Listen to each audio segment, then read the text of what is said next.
जे व्हिडिओ सकाळी बूम झाला, जिकडं तिकडं मला फोन येऊन राहिले, सर तुमचा व्हिडिओ व्हायरल झाला 2 मिनिटात. अबे 2 मिनिटाचा एकही व्हिडिओ नाही म्हणलं माझा. व्हिडिओ व्हायरल झाल्याच्या नंतर अनेक लोक मला Facebookवर, Instagramवर, YouTubeवर शोधत आले आणि त्याच्यानंतर व्हिडिओ पाहायला लागले. ते एका खतखतच्या व्हिडिओनं मला व्हायरल केलं. मी आपल्या वऱ्हाडी भाषेचं शिकवायचं, भाषा बदलवायची नाही. 60-65 वर्षाच्या बुड्या सुद्धा माझे व्हिडिओ पाहतात. त्या नक्षलाईट एरियात तिकडं गडचिरोली भामलागडकडं सुद्धा व्हिडिओ पाहते.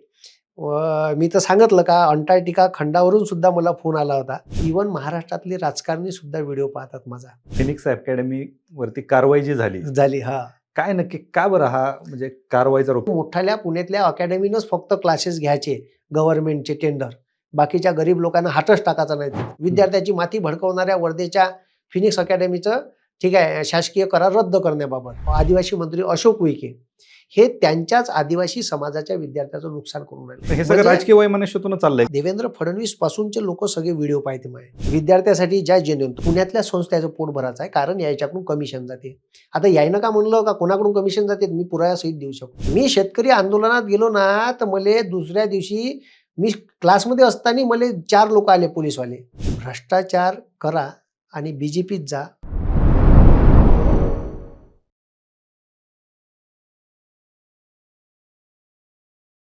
नमस्कार, मी किरण लिंबोरे. आपण पाहताय वास्तव कट्टा. खरं तर कराळे मास्तर हे नाव प्रत्येकाला माहिती आहे. खद खद प्रेम कराळे मास्तर.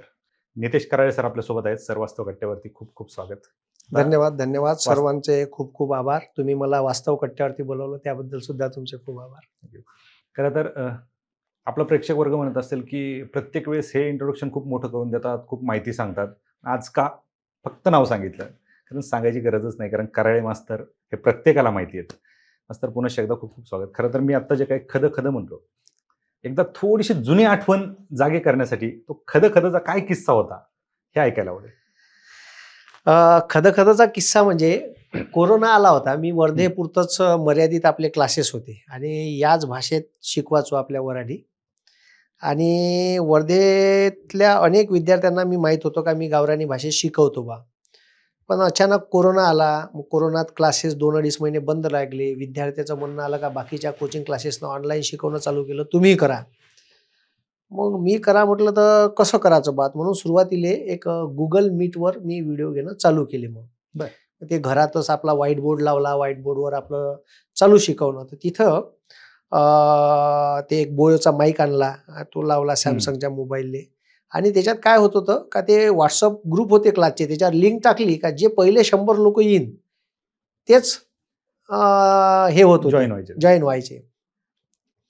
मग आता 100 पोरं झाले का मग बाकीचे पोरं लेट आले का ते जॉईनच नाही व्हायचे, त्याला व्हिडिओ दिसायचा नाही. मग ते पोट्टे पहिले फोन करायचे, अहो सर का तुम्ही भूगोलाचा व्हिडिओ घेतला मग आम्हाला दिसला नाही, मग आता तुम्ही डबल घ्या. अबे म्हणलं थेट धंदे आहे का बा, एकच व्हिडिओ पहिले लिंक टाकल्याबरोबर पटकन जॉईन व्हायचं म्हणलं.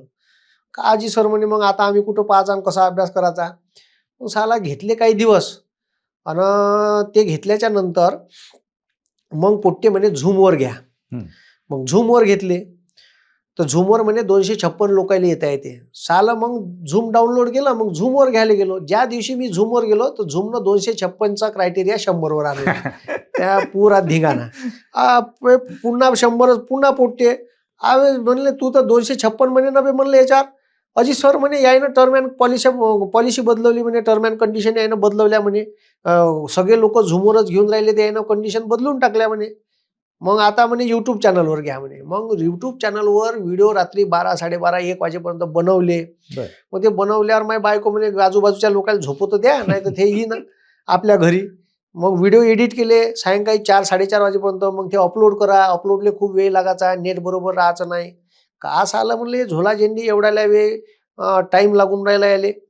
मग मी काय केलं त्याच्यात साला म्हणलं हे काही बरोबर नाही. हे म्हणलं एवढ्याला वेळ एडिट फेडिट करायला आपल्याला हाय नाही. तो साला एक व्हिडिओ खूप जास्त जीबीचा व्हायचा, तो अपलोड व्हायला खूप वेळ घ्यायचा. मग मला काय केलं पोट्ट्याला म्हणलं आपल्या YouTube चॅनलवर म्हणलं सगळ्या तुमच्या भावाच्या बहिणीच्या अकाउंटवरून सबस्क्राईब करा म्हणलं तुम्ही. तर मग पोट्ट्याने सबस्क्राईब केलं तरी 800च झाले. तर सर म्हणे लाईव्ह या. अबे पण लाईव्ह यायला 1000 पाहिजे ना म्हणलं. बरोबर. तर मग एका पोट्ट्यानं मला स्क्रीनशॉट पाठवला, सर हे परगन सरचे क्लासेस आहे, हे लाईव्ह जातात, याचे 600 सबस्क्रायबर आहे. मी त्याला फोन केला, सर म्हणलं तुम्ही कसं लाईव्ह जाता जी. तर म्हणे तुम्ही स्ट्रीमलॅब नावाचं एक ॲप डाउनलोड करा म्हणे, ते यूट्यूबला लिंक करून घेता येते म्हणे. असं का म्हणलं. मग माझ्या पोट्याला म्हणलं का बी म्हणलं हे स्ट्रीमलॅब का होई बी म्हणलं. मग पोट्याने सर्च केलं इकडं तिकडं आणि मग म्हणलं हे आपले चॅनलले पाय बरं म्हणलं जमते का. हो जमते म्हणे. मग ते जेव्हा युट्यूबवर लाईव्ह जायला लागलो मग ह्या व्हिडिओ मग पोट्टे पाहायला लागले. मग पोट्याला स्टोर व्हायला लागला तिथंच. मग ते 2,500 सबस्क्रायबर झाले. ते पोट्टे का नाही त्याच्या मित्राला लागलेल्या घेऊन मुंबईला पाठवायचे. एक शार्दूल पटेल एक चंद्रपूरचा पोरगा आहे चव्हाण नावाचा. ते दोघं STI होते. ते बंद रूममध्येच राहत होते कोरोनात. ते व्हिडिओ पाहायचे त्याला खूप आवडायचे. त्याला वाटत साला ह्या मास्तरचे 2-2,500 सबस्क्रायबर आहे. ह्या एवढा चांगला शिकवते याले फॉलोअर वर्ग काऊन नाही वा. म्हणून त्यानं ते एक भूगोलाचा खतखत ज्वालामुखीचा टॉपिक होता. त्याच्यातला व्हिडिओ पाऊण तासाच्या व्हिडिओमधला 2 मिनिटाचा व्हिडिओ काढला. आणि त्याच्यापाशी का नाही आपलं टेलिग्राम चॅनल होतं एक डेप्टी कलेक्टर DYSPचं त्याचे ॲडमिन होते ते. आणि एक होतं आपलं PSIचं 16,000 PSIचं महाराष्ट्रातल्या त्याच्यावर व्हिडिओ टाकला. आणि जे व्हिडिओ सकाळी बूम झाला. जिकडं तिकडं मला फोन येऊन राहिले सर तुमचा व्हिडिओ व्हायरल झाला 2 मिनिटात. अबे 2 मिनिटाचा एकही व्हिडिओ नाही म्हणलं माया. नाही म्हणे तुमचाच होय म्हणे 2 मिनिटाचा व्हिडिओ. अबे म्हणलं तो पाऊण तासाचा व्हिडिओ होता. मग मोठं लिंक पाठवले. साला असा व्हिडिओ टाकला नाही. ह्या व्हिडिओ म्हणलं एडिट केला आहे. मग ते त्या पोरायचा मला फोन आला का सर तुमची परवानगी न घेता आम्ही एडिट करून टाकला. अरे बा धन्यवाद म्हणलं बा तुमच्यामुळे व्हायरल तरी झालो मी. तर मग ते पोरं वगैरे मला भेटले. मी भेटलो त्यांना मुंबईला भेटलो त्याच्या गावात जाऊन भेटलो.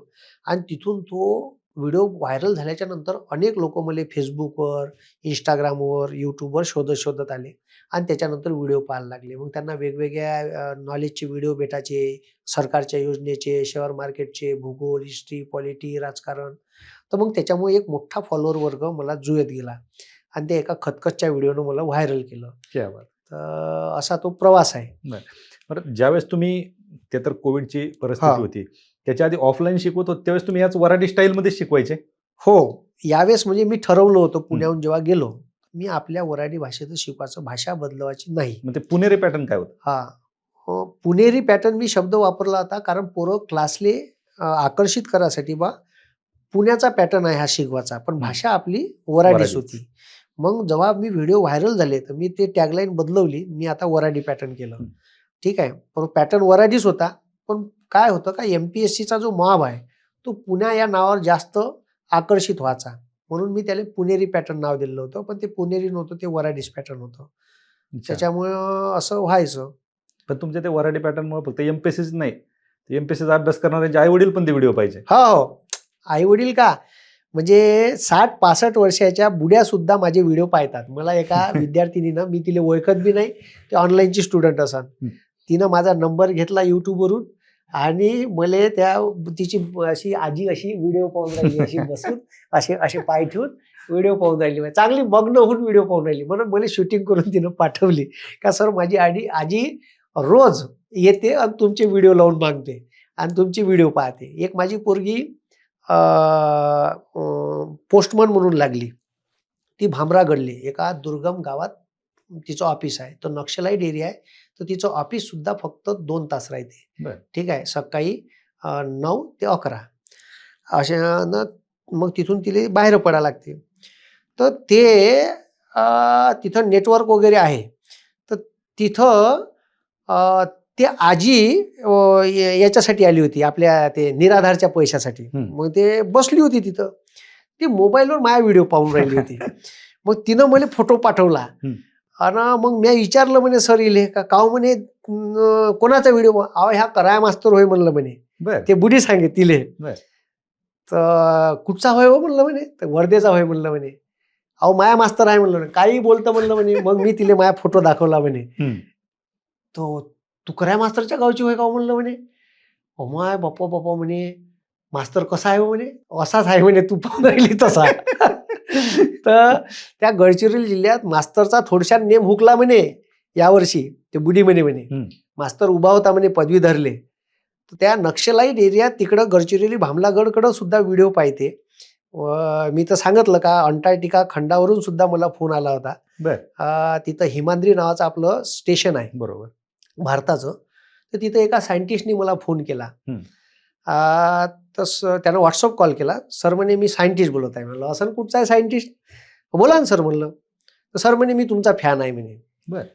तर म्हटलं हो का सर, म्हटलं आता असं कुठचा सायंटिस्ट असेल म्हटलं, पुण्या बिण्याचा, मुंबईचा एखाद्या लॅबमधला. तर सर म्हणे मी अंटार्क्टिका खंडावरून बोलत आहे म्हणे, हिमाद्री स्टेशनवरून. काही फेकता काजी म्हणलं, एवढ्या दुरून कोणी कॉल करते. अजी म्हणे आम्हाला इथं काही करमणुकीचं साधनच नाही, आम्हाला रिसर्च झाला का आम्ही तुमचे व्हिडिओ पाहतो म्हणे. काही फेकता म्हणलं, मला व्हिडिओ कॉल करा बरं म्हणलं. मग त्यांनी व्हिडिओ कॉल केला आणि त्यांनी पूर्ण बाहेरचं दाखवलं, बर्फच बर्फ, हवा चालू, वारा चालू, आणि ते आतमधलं सगळं फुल पॅक, एसीचं ते हे चेंबर बिंबर. अरे बापरे म्हणलं, तुम्ही खरंच अंटार्क्टिकावर आहे वाटते म्हणलं. अजी हो ना जी म्हणे, तुम्हाला खरंच सांगून राहिलो. तो व्यक्ती मला आता 8 महिन्याच्या अगोदर भेटून गेला. फक्त त्याचा फोटो वगैरे मला कुठं टाकता नाही आला सिक्युरिटी प्रॉब्लेमच्यानं. तर तो भेटून गेला. तर सर म्हणे मीच तुम्हाला कॉल केला होता म्हणे भेटायला आले तेव्हा. तर म्हणजे तिथून तेवढ्या दुरून एवढ्या दुर्गम भागात व्हिडिओ पाहते, आणि हेच आपण आयुष्यात कमावलं. म्हणजे आयुष्यात का कमावलं, तर इतक्या बारीक तबक्यापर्यंत 5व्या वर्षाच्या मुलापासून तर म्हाताऱ्यापर्यंत, इवन महाराष्ट्रातले राजकारणी सुद्धा व्हिडिओ पाहतात माझा. एक वेळ काय झालं, मी मंत्रालयात गेलो. अनेक किस्से आहे असे, म्हणजे लोकांना कळत नाही. मी अचानक समोर दिसल्याच्या नंतर पाया पडाव का शेक हँड कराव का गळ्याभेट कराव. तर मी मंत्रालयात गेलो माझ्या कामानिमित्त. काही लोकांच्या समस्या होत्या. मंत्रालयात बाहेर आंघोळ करून बाहेर आलो, आमदार निवासातून बाहेर आलो. मग बाहेर आल्याच्या नंतर एका मुलाला मी दिसलो. माझ्याकडे त्यानं 2 व्या पाहिलं. मग मोबाईल चालू केला आणि व्हिडिओ करून पाहिलं. तर तो पाहत राहिला. मग तो माझ्या जवळ आला. मग तो कराय सर होय का जी म्हणते तुम्ही? मी म्हणलो हो कराय सरच होय. मग तो पाया पडू का शेक हँड करू त्याला कळलंच नाही. मग तो माझ्या पाया पडला. म्हणे सर म्हणे खूप आनंद झाला जी तुम्हाला भेटलो तर म्हणे. जर भाऊ असते ना म्हणे तर भाऊ सोबत तुमची आज भेट घालून दिली. मी म्हणलो कोण होय बा हे भाऊ? तर सदाभाऊ खोत होय म्हणे. मी सदाभाऊंचा पी आहे. आणि भाऊ खूप व्हिडिओ बघतात म्हणे तुमचे. थांबा म्हणे मी भाऊले फोन करतो. मग त्यानं लगेच फोन केला. फोन केला तर त्याच्या पत्नीनं उचलला. अजी भाऊ आहे का म्हणे, द्या बरं फोन म्हणे, कराय सर आहे म्हणे माझ्यासोबत समोर म्हणे, त्याला बोलायला लावतो म्हणे. अरे भाऊ म्हणे आत्ताच म्हणे तो अर्धा पाऊण तास झाला म्हणे झोपले, तर भाऊ आले म्हणे बैलगाडा शर्यतीवरून. तर अरे यार म्हणे सर म्हणे लय सरचे व्हिडिओ लय पाहते म्हणे भाऊ म्हणे. बरं म्हणलं जाऊ दे झोपू दे म्हणलं त्याले. तर सर म्हणे खूप व्हिडिओ पाहते म्हणे, व्हिडिओची लिंक मला पाठवते म्हणे, मला याच्यातले प्रश्न काढायला लावते म्हणे, हे प्रश्न विधानसभेत विचारते म्हणे भाऊ. अरे बापरे म्हणलं, चालू म्हणलं आपण आमदार खासदार नाही पण आपले प्रश्न विधानसभेत जाते म्हणलं. तुमचे प्रश्न विधानसभेत जात आहेत. आता एक नवीन प्रश्न तुमचा विधानसभेत मांडला गेला. फिनिक्स अकॅडमी वरती कारवाई जी झाली. काय नक्की का बरं हा म्हणजे कारवाईचा रोग? कारण एवढ्या विद्यार्थ्यांना तुम्ही घडवताय. तुमचं आता जसं आपलं बोलणं झालं की सगळ्या महाराष्ट्राला माहिती आहे की तुमची शिकवण्याची पद्धत, त्याच्यातून अधिकारी घडतायत, विद्यार्थ्यांना फायदा होतोय, तरी ही कारवाई का? ही कारवाई म्हणजे बार्टी टार्टीचं आपल्याकडं टेंडर होतं आणि आपली प्रशिक्षण संस्था निवडली, आपण जेन्युइन देतो. आणि मला काही बार्टी टार्टीचे नियम पचत नाही, मी बोलून बी दाखवलं. त्याचा क्रायटेरिया 1 करोड रुपयाचा टर्नओव्हर पाहिजे अॅन्युअल. म्हणजे जे लोक जेन्युइन खालचे शिकवतात त्याचा टर्नओव्हर राहील 10-15 लाख 20 लाख. त्याने का स्पर्धेत भागच घेऊ नये. मी त्यांना बोललोय. माझ्या संस्थेची निवड झाली, माझे ऑनलाईन स्टुडंट होते म्हणून एवढा टर्नओव्हर झाला, नाही तर कुठंही शक्यच नाही त्या स्पर्धेत टिकणं. म्हणजे मोठ्याल्या पुण्यातल्या अकॅडमीनंच फक्त क्लासेस घ्यायचे गव्हर्नमेंटचे टेंडर, बाकीच्या गरीब लोकांना हातच टाकायचा नाही तिथं. मी त्याला बोलून बी दाखवलं ह्या मुद्दा. तर म्हणलं हे चांगलं नाही म्हणलं तुमचं. मग मी प्रशिक्षण झालं, पूर्ण प्रशिक्षणात कोणाची तक्रार नाही, एका विद्यार्थ्याची तक्रार नाही, आणि पकडूही शकत नाही ते आपल्याला. शासनाच्या सर्व नियम व अटीनुसार आपण हे केलं, त्याचा लेखी अहवाल दिला, विद्यार्थ्याच्या प्रतिक्रिया सुद्धा दिल्या. मग खोट्या तक्रारी केल्या माझ्या विरुद्ध. एका बीजेपी IT सेलचा माणूस आहे हिंगणघाटचा, वर्धा जिल्ह्यातला, योगेश वानखेडे म्हणून, आणि ते असेच काड्या करायचे धंदे आहेत. त्याला कोणतरी सांगितलं असेल किंवा त्यानं केले असेल तर त्याला टेंडर घ्यायचं आहे, तर जेव्हा प्रक्रिया निघते तर ओपन राहते, तू बी भर. बरोबर. अशा काड्या कायले करतं. त्यानं काय केलं, त्याच्या मित्राच्या 2 मित्राच्या नावानं हिंगणघाटच्या खोट्या तक्रारी दिल्या. त्यालाही माहित नाही का तक्रार दिली. त्याच्या खोट्या सह्या केल्या, त्याचे लेटर हेड बनवले. एक माया मित्र आहे त्याचाही मित्र आहे, त्याच्या नावानं त्यानं लेटर हेड बनवलं. त्याला फोन केला का म्हणे मला बार्टीचं टेंडर भेटून राहिलं, 4 लोक भेटली आहे, मला 5व्या माणसाची गरज आहे, तू तुझे लेटर हेड पाठव. तो म्हणे माझे लेटर हेड आहे नाही. मग त्या लोगो आहे का, तर लोगो पाठव. मग तू सही पाठव एका कागदात. त्यानं गुडफेथमध्ये दिली, त्याचं लेटर हेड बनवलं आणि त्या लेटर हेडवर तक्रार लिहिली. आणि ह्या 3-4 तक्रारी कॉपी पेस्ट आहे. विद्यार्थ्याची माती भडकवणाऱ्या वर्धेच्या फिनिक्स अकॅडमीचं ठीक आहे शासकीय करार रद्द करण्याबाबत बरं. एकाच तारखेला दिल्या. बरं 2 अलग अलग संस्था याचा आणि याचा आवक जावक नंबर सिक्वेन्सली कसा राहील 326 327 बरं. पण त्याला कॉपी करायची कशी हे बी समजलं नाही बयाड आली. त्यानं बीजेपीच्या एका माणसाचं लेटर हेड आणलं त्याच्यावर माझी तक्रार लिहिली त्याच्यावर मुख्यमंत्र्यांना शेरा मारला आहे का या अगोदर सुद्धा मी या अकॅडमीबद्दल चौकशी करण्याचे आदेश दिले होते पण काही कारवाई झाली नाही. पुन्हा याच्यावर मी आदेश देत आहे का तुम्ही याच्यावर कारवाई करावी आणि मला अवगत करावं. त्याच्यावर माझी संस्था का बरं रद्द करण्यात येऊ नये याच्या 2 सुनावण्या घेतल्या. बरं मला हे समजत नाही का एवढाले मोठाले अधिकारी त्याला कॉपी पेस्ट मॅटर नाही समजून राहिला. तारखा सेम आहे. ह्या राजकीय वैमनस्यातून केलेल्या तक्रारी आहे किंवा नामोहर एखाद्याला करायचं एखाद्याची संस्था प्रतिष्ठित संस्थेला बदनाम करायचं त्याला ब्लॅकलिस्ट करायचं ठीक आहे. आणि मी त्या बीजेपीचे पालकमंत्री आपले हे आहे आदिवासी मंत्री अशोक उईके हे त्यांच्याच आदिवासी समाजाच्या विद्यार्थ्याचं नुकसान करून राहिलं. माझ्याकडे 150-200 पोरं आदिवासी समाजाचे येते त्याले पैसे भरायचं काम नव्हतं या योजनेत. ते जर असं करन तर आदिवासी समाजाला भारतीय संविधानानं आर्टिकल 46 नुसार जो अधिकार दिला शैक्षणिक हक्काचा त्याचं उल्लंघन आहे हे सरळ. एवढी जेन्युइन संस्था मला नाही वाटत महाराष्ट्रात आहे. कारण ज्या क्वालिटीचे बूट ज्या क्वालिटीचे ट्रॅकसूट ज्या क्वालिटीचे बूट द्यायला पाहिजेत त्या क्वालिटीचे दिले नाही. मी सांगितलं बार्टी टार्टीवाल्यांना का या क्वालिटीचे द्यायला लावा बाकीच्या संस्थेला. बाकीच्या संस्था तर म्हणलं खोटी प्रेझेंटी लावते. मी तर म्हणलं ओरिजिनल प्रेझेंटी तुम्हाला सादर केली सांगा म्हटलं. तर मग आता हे सगळं केल्याच्या नंतर त्यांनी एवढे पुरावे दिले तर जो माणूस आहे जो माझा मित्र होता त्याच्या नावाने खोटी तक्रार दिली. त्यानं पोलीस स्टेशनला कंप्लेंट केली ठीक आहे तक्रार दिली त्यानं अजून कंप्लेंट घेतली नाही त्या माणसाची तो बीजेपीचा आहे म्हणून. तिथं मी तो अहवाल सगळ्या सादर केला रामनगर पोलीस स्टेशनले. त्याही माणसाने लिहून दिलं. हिंगणघाटचे त्याचे 2 मित्र आहे त्यानं लिहून दिलं का हे आम्ही तक्रार केली नाही ही खोटी तक्रार आहे त्याच्यामुळे करायसर आणि आमच्यामध्ये वैमनस्य निर्माण करण्याचा प्रयत्न आहे. म्हणजे एवढं त्याला सादर पुरावे दिले. एक तिथं चंद्रशेखर मडावी नावाचा माणूस आहे तो माझ्यासोबत चांगले संबंध मी त्याच्या आंदोलनात 2-2 तास जाऊन बसायचो ठीक आहे. त्या माणसानं तक्रार दिली का इथं दुसरी अकॅडमी करायसराच्या विरोधात देण्यात यावी. बिंदास देण्यात या ज्याचा शेअर त्याला भेटून काही प्रॉब्लेम नाही. पण तो कमिटी समोर सांगते का करायसरांनी आदिवासी विद्यार्थ्यांना घेऊन टायटीच्या विद्यार्थ्यांना घेऊन कलेक्टर ऑफिस समोर आंदोलन केलं. माझा पहिला मुद्दा आहे का आदिवासी मुलांवर अन्याय झाला तर आंदोलन करायचं नाही ठीक आहे. दुसरा मुद्दा हे आहे का जिल्हा क्रीडा अधिकाऱ्याच्या विरोधात तक्रार केली होती का जिल्हा क्रीडा स्टेडियमवर 1000 विद्यार्थी धावतात धुई उडून राहिला स्प्रिंकलरची सुविधा उपलब्ध आहे तरी तुम्ही स्प्रिंकलरनं पाणी मारत नाही. मुलांना धावताना अस्थमाचे त्रास होऊन राहिले. पुरांनी 3-3 कंप्लेंट दिल्या तरी जिल्हा क्रीडा अधिकाऱ्यांनी कारवाई नाही केली.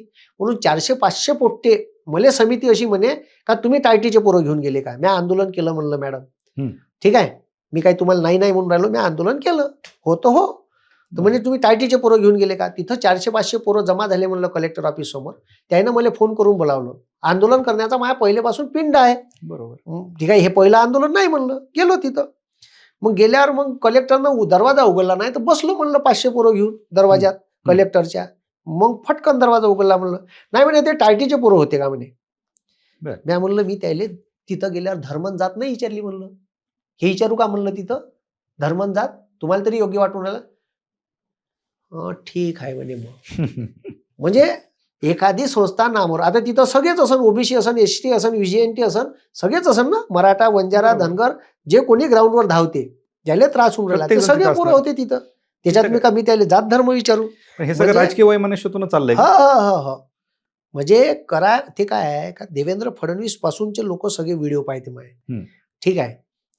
मी त्याची एक अनामिका नावाची संस्था आहे त्याच्या विरोधात सुद्धा बोललो मी का ही संस्था संविधानाच्या नावावर बहुजन पुरायचे डोके कसे भडकवते. कायदा त्या अनामिका संस्थेनं जे संविधानास परीक्षा घेतली त्याच्यातून कसे विद्यार्थ्यांचं टॅकल करण्याचं काम चालू आहे तर हे त्याला कुठंतरी पचून नाही राहिलं ठीक आहे. मग याला का करायचं बा त्याच्यावर पोलीस स्टेशनच्या रिपोर्ट त्याच्यावर खोट्या रिपोर्ट त्या नाशिकच्या मुद्द्यावर रिपोर्ट केली माई धार्मिक भावना दुखावते म्हणून. त्याच्यानंतर मग खोटे अॅट्रॉसिटीचे गुन्हे ठीक आहे. छोटं मोठं काही झालं का गुन्हा दाखल करायचा मग मानसिक त्रास द्यायचा पोलीस स्टेशनला या मग लिहून द्या 50,000चा बॉन्ड मग वकील करा मग कोर्टात हजर राहा. मग हे मानसिक त्रास दिल्या म्हणजे हे मला जेलमध्ये न टाकणं ही सजा नाही आहे. ही सिस्टीम मधली जे प्रोसिजर आहे ही सजा आहे बरोबर. आणि दुसरी गोष्ट अशी का याच्यात आर्थिक खच्चीकरण करायचं आता मास्तरचं, म्हणजे ह्या पुन्हा बोलणार नाही. मी कायले घंटेला ऐकतो यायले, मी नाही ऐकत. यायनं खच्चीकरण जरी केलं तर माझं दुकान थोडी बंद राहते, ऑफलाईन क्लास चालूच आहे. नाही बायटी टायटीचे भेटत, हे पोरं चालूच आहे. माझी बायको नोकरीवर आहे, मला काय घेणं देणं आहे, वावर आहे 10 एकर. ते तर आपला हक्कच आहे. हा तर मला एक सांगा, आता तुम्ही आपण वास्तव कट्टे बोलतोय, वास्तव एक गोष्ट तुमच्याकडून अपेक्षित आहे. तुमचाही क्लास आहे, तुम्हालाही सारथी बार्टीचे टार्टीचे टेंडर मिळालेत. हा. खरंच जे सारथी बार्टी टार्टी महाज्योती हे खरंच विद्यार्थ्यांसाठी आहेत? हे सरळ सरळ मोठाले लोकांचे पोटं भरते. विद्यार्थ्यासाठी ज्या जेन्युइन, तुम्हाला आता एक किस्सा सांगतो. बायटीनं पोलीस भरतीसाठी आता ट्रेनिंग घेतलं. ठीक आहे, आता परीक्षा घेतली, परीक्षेचा कट ऑफ 98.5 वर आहे. बर. आता मला सांगा, पोलीस भरती ज्याला खरंच करायची आहे असा पहिला पोरगा तो 98 100 पैकी 98 मार्क घेऊ शकते का? कसं येईल? कसा घेईन? मग हे पोरं कोण होय? तर हे पुण्यातले पोरं होय, जे खूप ज्याले अभ्यास आहे आणि ज्याला पोलीस भरती नाही करायची, त्याला वेगळा अभ्यास करायचा आहे. जो जेन्युइन पोरगा आहे ना, तो मार्क घेईन 48, 50, 52. पण यानं महाराष्ट्राचा ओव्हरऑल निकाल लावला. यायले आम्ही म्हणलं का जिल्ह्यानुसार लावा, त्याने जिल्ह्यानुसार लावला नाही. ठीक आहे, आता बाकीच्या जिल्ह्याच्या संस्थेला 12-12, 15-15 पोरं भेटले आणि पुण्यातल्या संस्थेले ठीक आहे 300-300, 400-400 भेटले. म्हणजे पुण्यातल्या संस्थेचं पोट भरायचं आहे, कारण याच्याकडून कमिशन जाते. आता यायनं का म्हणलं का कोणाकडून कमिशन जाते, मी पुराव्या सहित देऊ शकतो. यायनं म्हणावं फक्त का कराया मास्तर, मी जर घुसलो एखाद्या गोष्टीत तर मी यायला कोणाला सोडणार नाही. मला असं वाटतं पाहिजेत ना, विद्यार्थ्यांवर अन्याय. हो, अन्याय आहे ना, मी तेच सांगून राहिलो ना, अन्याय आहे, बोलून दाखवतो, म्हणून यायले असं वाटते. म्हणून हे असं तुमच्या मागे लागायचं. हा, इथून यायला स्किप करायचं. बर. आता ते मला नाही कमिशन मागू शकत, कसं मागायचं? कसं मागायचं? ह्या कोण्या व्हिडिओत नाव घेईन, बरोबर, काही सांगता येत नाही. ह्या कवा कुठं रेकॉर्डिंग करण, काही सांगता येत नाही. मला नाही कमिशन मागू शकत ते, ठीक आहे, आणि नाही काही करू शकत. प्रक्रियेतून बाद नाही करता येत, कारण सगळ्या टर्म अँड कंडिशन मध्ये मी बसतो. धरलं तर चावतं, सोडलं तर पळतंय, अशी परिस्थिती आहे त्याची. त्याच्यामुळे त्याला असं वाटून राहिलं का याला इथून बाद करायचा. विषय असा झाला का सत्ता आपली आणि साला ह्या विरोधात बोलून याला टेंडर कसं भेटलं? अरे मग मी नियमात बसलो ना, शासनाच्या नियमात बसलो नसतो तर काहीतरी बा, ठीक आहे, त्याला जे क्लासरूम पाहिजे, लायब्ररी पाहिजे, सेपरेट टॉयलेट बाथरूम पाहिजे, त्याच्यावर मार्किंग आहे, त्याच्यात बसलो. ठीक आहे, त्या नियमात बसलो म्हणून तुम्ही मला टेंडर दिलं. आणि तुम्ही आता काहीच सापडून नाही राहिलं तर खोट्या तक्रारी करायच्या, त्याच्यावर मुख्यमंत्री चीफ सेक्रेटरीला शेरा मारून लिहिते का याची तपासणी करा, याच्यावर कारवाई करा. हे बरोबर नाही ना. पहिले तुम्ही ठीक आहे नियमात राहून प्रक्रिया पार पाडा ना. याला कारणीभूत कोण आहे? याले कारणीभूत म्हणजे सगळे बीजेपीचे लोक वरपासूनचे. मला याले नामावर कसं करायचं? मी शेतकरी आंदोलनात गेलो ना तर मला दुसऱ्या दिवशी मी क्लासमध्ये असताना मला 4 लोक आले पोलीसवाले, आणि तुमच्यावर ह्या एवढ्या एवढ्या पोलीस केसेस आहे, ठीक आहे, हा पुरा फर्रास होता, तुम्ही 50,000चा बॉन्ड लिहून द्या, कारण तुम्ही कायदा व सुव्यवस्था बिघडवता. अरे सालं म्हणलं, मी डॉक्टर बाबासाहेब आंबेडकर समजून सांगतो, मी देशाचं संविधान लोकांना समजून सांगतो, आणि तुम्ही मला सांगून राहिले का तुम्ही कायदा व सुव्यवस्था बिघडवता. अरे म्हणलं हे सालं खूपच झाली. शेतकरी आंदोलनात गेले म्हणून? हो गेले. मग दुसऱ्याच दिवशी मी तुम्हाला नोटीसवरची तारीख देऊ दाखवू शकतो. दुसऱ्याच दिवशी आंदोलन संपलं, दुसऱ्या दिवशी. मग त्याच्यानंतर लगेच माझ्या घर बांधणं चालू आहे, 1 हॉल जास्त काढला, परवानगी आहे माझ्यापाशी, ठीक आहे, 1 हॉल जास्त काढला, लगेच 4 नगर परिषदचे लोक आले, 24 तासात तुम्ही ठीक आहे अनधिकृत बांधकाम केलं ते पाडा.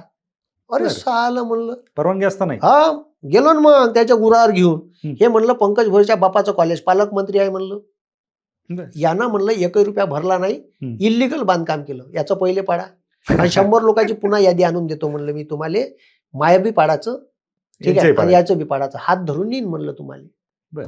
हा, हे असेच ऐकते, हे नाही तर हे असे नाही ऐकत. तुम्ही का सो कॉल राहिलं म्हणलं बिलकुल पाडाचं, हात धरून नेईन म्हणलं. मग ते सगळे दांदरून गेले का साले, बेकार आहे बा याच्या वाटी जाणं. ज्या आंदोलनाचा आता उल्लेख केला, ती कर्जमाफी या अधिवेशनात जाहीर केली, खुश आहेत? कारण आंदोलनात तुम्ही होते सक्रियपणे. हो खुश आहे, पण आमचं म्हणणं होतं का चालू वर्षाची व्हायला पाहिजे. हे जे चालू वर्ष आहे, या वर्षात प्रचंड पाऊस आला, खूप नुकसान झालं शेतकऱ्याचं. चालू वर्षाची कर्जमाफी तुम्ही द्यायला पाहिजे होती. चालू वर्षातल्या लोकांना म्हणजे तुम्ही 50,000 अनुदान द्या. मग तुम्ही आम्हाला जे 30 जून तारीख घेतली होती, आम्ही हे कायसाठी घेतली 30 जून तारीख? का 30 जून तारीख हे चालू वर्षाची कर्जमाफी तुम्ही द्यावी म्हणून घेतली. तुम्ही तर ते तवा बी आंदोलनात घोषणा करू शकत होते. का आम्ही मागच्या वर्षीची 31 मार्चपर्यंतची बंदी थकबाकी किंवा सप्टेंबरपर्यंतची थकबाकी तुम्ही तेच घोषणा केली ना शेवटी. बरोबर. मग तुम्ही काय केलं? तुम्हाला हे घोषणा तुम्ही तेव्हाही करू शकत होते. आंदोलनाच्या दिवशी करू करू शकतो. शकत होते. नाही मग केलं. आमच्या आंदोलनात साध्य का झालं? शेवटी तर आम्हाला तुम्ही गुलाबजामुन दिला आमच्या हातात. म्हणजे आम्ही जे मागणी केली ते नाही साध्य झाली, बरोबर. नाही का? ही फसवणूक केली का? हा, फसवणूक केली, सर्रास फसवणूक आहे ही. का चालू वर्षाची कर्जमाफी तुम्ही द्यायला पाहिजे. बरोबर. आणि ते 50,000 अनुदान काही येत नाही. मी रेग्युलर पेयर आहे. दरवर्षी कर्ज उचलतो आणि कर्ज भरतो. मला आजपर्यंत कर्जमाफीचे 50,000 नाही भेटले कोण्यास. हे भेटतील की नाही? ते काहीच गॅरंटी नाही. दुनियाभराच्या नियम व अटी लावून देवा भाऊ. बरं, सगळं हे झालं खरंय. तुम्ही म्हणजे कर्ज माया ना आणन, माझ्या बायकोच्या आधारनं हे पॅन कार्ड मागे काय घंट्याले पाहिजे माझ्या बायकोचं आधारनं पॅन. कर्ज माया ना आणन, बरोबर. तिच्या नावानं आहे का 7/12? नाही. कशासाठी पाहिजे ते? दुनियाभराच्या नियम व अटी. बरोबर. बरं, हे सगळं झालं. खरं तर तुम्ही शिक्षक होतात, तुम्ही शिकवत होतात सगळ्या गोष्टी. राजकारणाचा किडा कधी वळवळला हा? नाही, पहिलेपासूनच मला वाटत होतं का राजकारणामध्ये झाले पाहिजे. कारण डॉक्टर बाबासाहेब आंबेडकर म्हणतात की तुम्हाला जर व्यवस्था बदलवायची आहे तर तुम्ही शासनकर्ती जमात बना. बरोबर. मग शासनकर्ती जमात बनायची आहे तर तुम्हाला लोकायला त्याचं कल्याण करायचं आहे तर 3 व्यवस्थेतून करू शकता. एक, राजकारणात जाऊन तुम्ही खासदार आमदार होऊन समोर मंत्री झाले तर तुम्ही कायदे बनवू शकता या देशातल्या लोकांच्या कल्याणाचे, हिताचे. त्याच्यातून लोकांचं चांगलं कल्याण करू शकता, चांगल्या योजना राबवू शकता. पण ह्या योजना बनवते कोण मग? हे जर अनपढ गवार असन, अंगठा बहादूर असन, चौथा वर्ग नापास असन, मंत्री तर याच्या मागं डोकं लावणारा माणूस असते IAS IPS. बरोबर. जो ब्युरोक्रॅट असते, जो त्या मंत्रालयाचा प्रधान सचिव असते. ठीक आहे. तो व्हायचं असेल तर तुम्हाला दुसरा रस्ता आहे, UPSC MPSCच्या परीक्षा. इथून जा. आणि तिसरा पर्याय आहे न्यायपालिका. आणि न्यायपालिकेत जायचं आहे तुम्हाला LLB LLM करावं लागेल, हायकोर्टात प्रॅक्टिस करावं लागेल, न्यायाधीश व्हावं लागेल, नाही तर मग ज्युनियर मॅजिस्ट्रेटच्या परीक्षा द्यावं लागेल. बरोबर. हे 3 रस्ते डॉक्टर बाबासाहेब आंबेडकरांनी सांगितले का तुम्हाला समाज बदलवायचा आहे तर शासनकर्ती जमात बनायचे रस्ते आहे, इथं जा. कारण माझ्या हाती जेव्हा संविधान सभेचं मसुदा समितीचं अध्यक्षपद आलं तर मी या देशाची बंदी व्यवस्था बदलून टाकली एका राज्यघटनेतून. बरोबर. आणि हे जे आहे तर हे तिथं घुसाचे रस्ते आहे. कारण एखादा अनपढ गवार मंत्री असन आणि जर तिच्यात एखादा SC ST OBCचा बहुजन IAS अधिकारी असन तर तो सांगन, साहेब ही योजना आपल्या पोराला चालू करायला लागते, मतदानात फायदा होईल बरं. हो का? हो, मग करू चालू. ठीक आहे. कारण तो ब्युरोक्रॅट्स आहे. आपले पोरं तिथं गेले पाहिजे, आपले पोरं न्यायाधीश झाले पाहिजे. नाही तर OBCचा मुद्दा सुप्रीम कोर्टात जाते, 5 न्यायाधीशाचं खंडपीठ आहे आणि एकही OBC नाही. बरोबर. ठीक आहे. का घंट्या भेटणार आहे, ज्याची जयते थोच नाही. बरोबर. खरं म्हणजे ह्या सगळ्या कारणांमुळे तुम्ही खरंच राजकारणाकडे येत आहे. एक गेलो पाहिजे शेवटचा ना. प्रश्न, नाही गेलेही पाहिजेत. एक शेवटचा प्रश्न, या सगळ्या गोष्टी होत असताना तुमच्या बोलण्यातून नेहमी असं जाणवतं की आपला देश हुकुमशाहीकडे चाललाय असं तुमच्या बोलण्यातून जाणवत असतं. हो, चाललाच आहे. काय वास्तव आहे? हुकुमशाहीकडेच चालला. आणि मला असं वाटते का खूप मोठे भ्रष्टाचार करा 5-10 हजार कोटीचे आणि एक BJPचा दुपट्टा घरी कपाटात आणून ठेवून द्या. ED CBIची धाड पडली, आले त्यानं म्हणलं का आय एम फ्रॉम CBI तर त्याला 5 मिनिट थांबा, दुपट्टा काढायचा कपाटातून गळ्यात घालून घ्यायचा. ओ सॉरी सर. ठीक आहे, ते दुपट्टा पाहिजे ना वापस चालले जाईल. ठीक आहे. म्हणजे तुम्ही लक्षात घ्या का भ्रष्टाचार करा आणि BJPत जा अशी एक पद्धत सुरू झाली आहे. त्याच संस्थेला फायदा भेटते, त्याच कंपन्याला फायदा भेटते जो BJPले फंडिंग करते. तुम्ही पाहिलं असेल मुंबईत रोडचा आणि बोगद्याचा एक विषय होता. लो टेंडर टाकून सुद्धा, ठीक आहे, L&Tले टेंडर गेलं नाही, ते त्या मेगा इन्फ्रास्ट्रक्चरला गेलं होतं. ठीक आहे. म्हणजे महागात टेंडर दिलं आजपर्यंतच्या इतिहासात. ते सुप्रीम कोर्टानं मग बगडा आणून ते कॅन्सल केलं. तर हे असे जे धंदे आहे आणि कोणीही विरोधात बोललं का त्याच्यावर कारवाई लावायची, त्याच्यावर जसं आता माझा मुद्दा मी विरोधात बोलतो. ठीक आहे. म्हणून तुकाराम महाराजाचं एक वाक्य आहे, पुत्र असावा ऐसा गुंडा ज्याचा तिन्ही लोकी झेंडा. ठीक आहे. आपलं पुट्ट बंड असलं पाहिजे छत्रपती शिवाजी महाराजांसारखं. पण त्याला मर्डर हाफ मर्डर करायची, म्हणजे गुंडा म्हणजे मर्डर हाफ मर्डर करणारा नाही, जो व्यवस्थेला प्रश्न विचारण, जो व्यवस्थेच्या विरोधात प्रवाहाच्या सोबत कोणीही पोहते ना जी. बरोबर. नाही का? प्रवाहाच्या विरोधात जाऊन लढणं. आता माझ्यासारख्यावर किती टीका होते, किती टिप्पणी होते. ठीक आहे. किती रोज भोगावं लागते. माझ्या मायबापाला का वाटते, माझ्या मायबापाला वाटते का घरी पोट्ट गेलं तर हे वापस येते का नाही का. बरोबर. ठीक आहे. तरी मी एकटाच आहे बापाले, त्याला वाटते ना का काळजी आहे ना. शेवटी एकटाच असल्यावर बा कोणी का होईन, कोणी आडवं होईन, कोणी मारण, कोणी का करण, काहीच सांगता येत नाही. आणि हे या आपल्या बहुजन पोट्ट्याच्या डोक्यात यानं किडे पेरले आहे. यायचे पोट्टे ना, यायचे पोट्टे फॉरेनले आहे. मोठ्याल्या कॉलेज इन्स्टिट्यूटमध्ये शिकत आहे. यायचे पोट्टे फ्रंटवर राहत नाही. फ्रंटवर राहते का? आता मागं कोणतरी काय म्हणे, कोणती तरी खासदार होय, पुण्याचीच होय, काय म्हणे का भारत हिंदू राष्ट्र करण्यासाठी मावळे म्हणून छत्रपती शिवाजी महाराजांनी जसं स्वराज्य उभं केलं तसं पोरांनी मोदीचा सपोर्ट करायला पाहिजे. तर तुही पोरगी करणं म्हणा फ्रंट फेजवर उभी, तुझे पोरग बरोबर. करणं म्हणा पहिल्या याच्यात, बरोबर. तुझे पोरग तिकडे फॉरेनली शिकत आहे, आणणं इथं आणि दे खरं. त्याच्या हातात तलवार, दे कर त्याला समोर, आम्ही त्याच्या मागं राहतो. म्हणजे बहुजनाच्या पोरायनं ठीक आहे, बंजारा मराठी ओबीसी ठीक आहे, कुणबी तेली माई एससी एसटी ह्या पोरायनं फ्रंटवर राहायचं, तुमच्या पोरायनं फॉरेनली शिकायचं. हे कोणते धंदे आहे? बरोबर नाही का? नाही, खरं तर या सगळ्या गोष्टींमागे तुम्ही आवाज उठवताय आणि ही सगळ्यात मोठी गोष्ट आहे. खरं तर आपण आज चर्चा करतोय, ह्या चर्चेला 2-3 तास पाहिजेत. हा. आज वेळेअभावी आपल्याला थांबावं लागतंय. खरं तर तुमचा हा जो प्रवास आहे राजकारणातला, तुम्ही सरकारला अंगावर घेताय, तुम्हीच सांगताय विरोध केला तर तुम्हाला विरोध होते आणि तुम्ही आता तो भोगताय, तरीही नाही. तुम्ही थांबताय. संविधान सभेमध्ये पंडित जवाहरलाल नेहरूचं एक वाक्य होतं. संविधान सभेमध्ये जेव्हा चर्चा झाल्या तर त्यांनी एक वाक्य म्हटलं होतं की सत्तेत असणाऱ्या लोकांनी विरोधकांनी मांडलेल्या मतांचा आदर ठेवायला पाहिजे. बरोबर. या भारतात आदरच ठेवल्या जाऊन नाही राहिला. तुम्ही अमित शहाची टोनिंग पहा, बोलायची बोलायची पद्धत आहे. अरे संसद आहे ते, दुसऱ्याच्या मताचा आदर ठेवा, तो काय म्हणते ते ऐकून घ्या, ठीक आहे, बरोबर. नाही का? तुम्ही इकडं यायले राजीनामा मागून राहिले, मानव अधिकार आयोगाच्या महिला आयोगाच्या अध्यक्ष आले, ठीक आहे, काहून ते एक महाराष्ट्रातली एप्स्टीन फाईल सापडली. मग तिकडं नरेंद्र मोदीले कोण राजीनामा मागन? त्याचं नाव एप्स्टीन फाईलमध्ये आलं तर त्याला बी मागा. बरोबर. इले मागतला ना, त्याला बी मागा ना. काहून तो मोठ्या एप्स्टीन फाईलमध्ये आहे, मागायला पाहिजे ना तुम्ही. म्हणजे मागायला पाहिजे. आहे का? दुसऱ्याचं ते कार्टन, आपलं तो बाल्या, ठीक आहे, हे बरोबर नाही ना तुमचं. अगदी. नियम सगळ्यासाठी सारखे पाहिजे. नियम सगळ्यांसाठी. मग हे तर एवढे हलकट आहे का हे यायनं रेल्वेचे आंदोलन झाले तर रेल्वे मंत्री राजीनामा नाही देत, रेल्वेचे ऍक्सिडेंट झाले तर ठीक आहे, याचं एफ-15 फाईलमध्ये नाव आलं तर राजीनामा नाही देणार, भ्रष्टाचार झाला तर संरक्षण मंत्री राजीनामा नाही देणार राफेलच्या घोटाळ्यात. म्हणजे हे काही बी करण, याच्या मंत्र्यावर बलात्काराचे आरोप झाले ते राजीनामा देणार नाही. पण दुसऱ्यानं काही केलं त्याचा राजीनामा बिलकुल मागा. वाईट केलं, चुकीचं केलं, मागा, पण तुम्ही द्या ना. मग तुमचं नाव आल्यावर तुम्ही विरोधकांनीच का द्यायचे? नाही विरोधकाचे मागा, पण तुमच्याही लोकांचं नाव आलं तर तुम्ही जबाबदारी म्हणून राजीनामा द्या. माय हे म्हणणं आहे. नक्कीच. खरं तर तुमचे हे जे स्पष्ट मतं असतात याच्यामुळेच खरं तर तुम्ही फेमस पण आहात आणि सरकार सुद्धा तुमच्या मागे लागलेलं आहे. तरी पण तुम्ही मागे हटत नाहीत, ही सगळ्यात मोठी गोष्ट. खरं तर ही आजची अर्धवट राहिलेली चर्चा आपण परत एकदा बिलकुल नक्की वास्तव कट्ट्यावरती कंप्लीट करूयात. वास्तव कट्ट्यावरती आलात आणि मनसोक्त म्हणता येणार नाही आता, कारण मनसोक्त या 2 तास झाल्या असतात तर म्हणता आलं असतं. पण आपण गप्पा मारल्या त्याबद्दल आपलं खूप खूप आभार. धन्यवाद. Thank you so much.